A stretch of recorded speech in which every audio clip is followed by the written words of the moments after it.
Hello everyone, welcome back to another great episode of Raihana's Cuisines. I apologize for my voice, haven't gotten rid of my cough yet, so you're gonna have to deal with me. Today we're gonna be making a meat and potato curry. This is the most highly requested recipe. Everybody has been asking for it, so I thought finally I'll get it done. So let's get started. I'm gonna show you some of the ingredients, but first I'm gonna go ahead and turn my stove on so we can get the oil heating up while we're discussing the ingredients. Into my pressure cooker, I'm going to go ahead and add about 3 tablespoons of olive oil. Now you can use any oil that you like. I like olive oil, so I'm gonna stick with olive oil. I don't feel like there's any strong flavors in the olive oil that overpowers the curry, so I'm going to stick with the olive oil. And I usually use olive oil for all my cooking except for frying.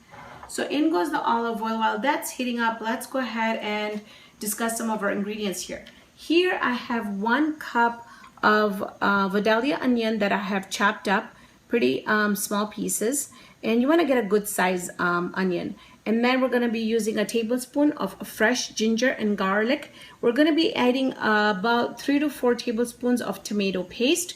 I have 2 tomatoes, large ones, that I grinded up in my magic bullet. And if you guys don't have a magic bullet in your kitchen, I would highly recommend that you get one, because it's just a really great device. Here for our spices, we're going to be using a tablespoon of lemon pepper, a teaspoon and a half of cumin and coriander powder, a teaspoon of turmeric. I like cinnamon, the taste of cinnamon inside, so I usually add the hard cinnamon in there. You don't have to. We're going to use a tablespoon of Garam Masala, and then this is completely optional, but I'm going to use about 4 to 5 red chilies that are dried. So I'm not using any chili powder or cayenne in here, but you could if you want to make it really spicy. So now let's go ahead and add our onions to the oil here, and that's what you want to hear, is that sizzle. Okay.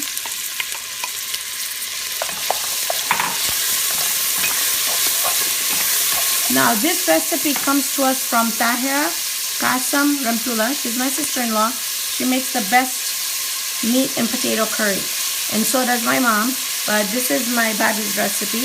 And then we're going to add about half a teaspoon of salt inside the onions while they're sauteing. We want to get some color in this. We want to get them really nice and light brown. And then while that's frying up, I'm going to show you. Here I have some beef stew that I've cut up in I've done about 1.5 inches. I mean, it really depends how big you want your meat pieces, but it's really good meat. It has no fat on it, and if you see any browning over here, don't freak out. That's just because it is, I cut it, cubed it. We were getting ready for the video, and once the meat hits the oxygen, it oxidizes a little bit, but there's absolutely nothing wrong with it. And then here I have about 3 cups of regular water that we're going to be adding to our pressure cooker when we are done with adding everything else in there. So let me get this onion really nice and sauteed. When we come back, we're going to start adding all the spices in here. So you can see here the color from white to it's gotten light brown. So it's still not where I want it, but I want to throw my cinnamon stick in here, and I also want to throw my peppers in here. This is going to infuse all that flavor into our dish. It's just going to really get that cinnamon flavor going, and the peppers. All right, now I'm going to go ahead and add a good tablespoon of ginger and garlic.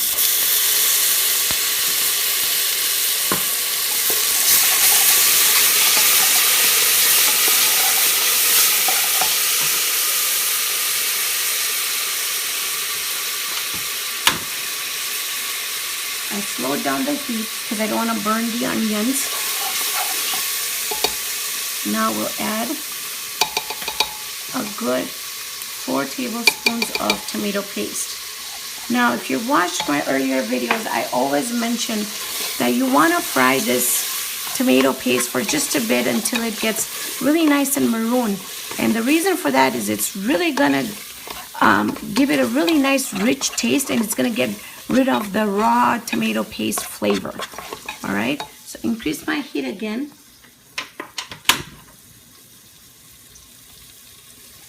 Right.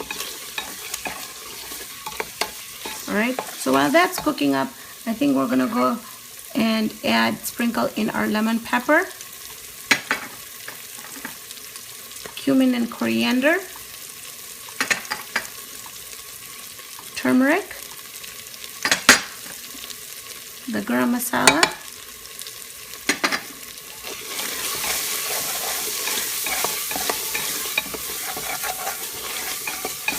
oh, if you were here, you could smell all these spices. It's amazing. Okay, to this I'm going to throw in my meat. Give that a good mix.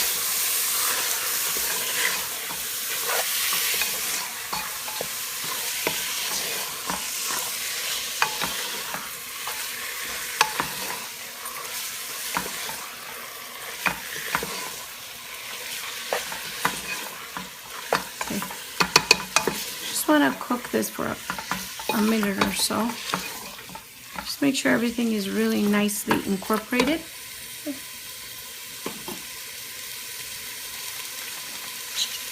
Now we add our tomato, grinded tomato, fresh tomato puree in here.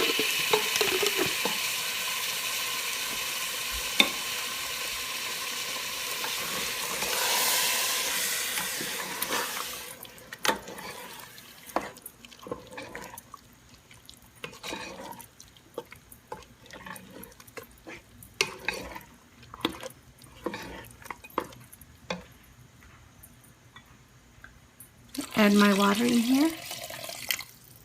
Now you want to eyeball. I had 3 cups in here, so I did about 1.5 cups of water because I don't want to make it too runny.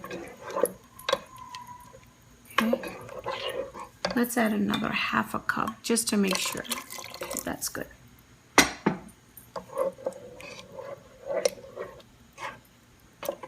Okay. Lastly, we'll add some salt in here.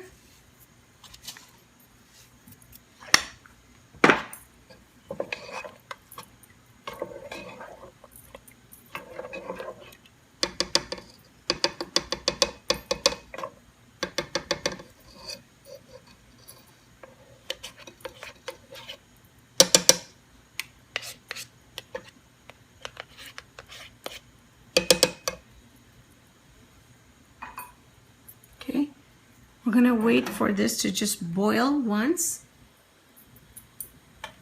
And then what we're gonna do is cover the pressure cooker up until 3 whistles blow. Once it blows 3 times, I'm gonna shut it off. I'm not gonna take out the air, like holding it up and take out the air. I'm gonna let it cook by itself. I'm gonna leave it on the stove for about 1/2 hour where it's safe to open up the pressure cooker. And then we're gonna come back and I'm gonna show you what we're gonna use to garnish this and how I'm going to do it. Here, you can see that I let it, the air came out by itself, and I haven't opened it. I'm gonna open it just in front of you guys. Okay, you wanna come up and take a close up here? Look at how beautiful. Let me move this over. My camera person has to tippy-toe because my counter height is so high. So look at how beautiful this color is. Okay, and our meat is perfectly cooked. I don't like it where it's completely soft. This is perfect because now I'm going to be adding the potatoes in here, and then I'm going to increase the heat where it's going to boil really on high until the potatoes get all nice and what is it called? Fork tender. There we go. Did too many videos today, I'm running a blank. So I'm gonna just go ahead, make this. Once the potatoes are ready, we're gonna come back and I'm gonna show you how this looks. Curry done. The meat is done perfectly. The potatoes are fork tender, and you wanna do a taste test before you serve this, just to make sure that all the flavors are according to your palate. Now you want to use fresh coriander if you have some coriander leaves, and I thought I had some, but I don't. So we're gonna improvise. I'm gonna add some dried parsley on top, which is, you know, nothing beats fresh, but if you don't have it, you don't have it. So I'm just gonna sprinkle that on top. And this can be served with rice, it can be served with purees, it can be served with chapatis, rotis, tortillas, pita breads, and I have a lot of the tandoori roti also recipes on my channel, so check those out because this would be wonderful with that. Rice goes perfect with rice, and it also goes perfect with ugali. Now ugali is an East African dish that they use a lot. It's a staple of East Africa. So I hope you all enjoyed this recipe. It was quick, it's easy, it's simple. Thank you so much for joining me on this episode of Raihana's Cuisines. Hope you can join me here next time with another great video. Friends, please don't forget to like, subscribe, and comment on my page. If you want to comment and need any answers, go ahead and like my Facebook page under Raihana's Cuisines. That way, if you have any questions, ask me on there. You'll get an answer faster than if you put the comment down. So I think that's about it. And I know I was forgetting something, but I can't remember anymore. So till then, take care.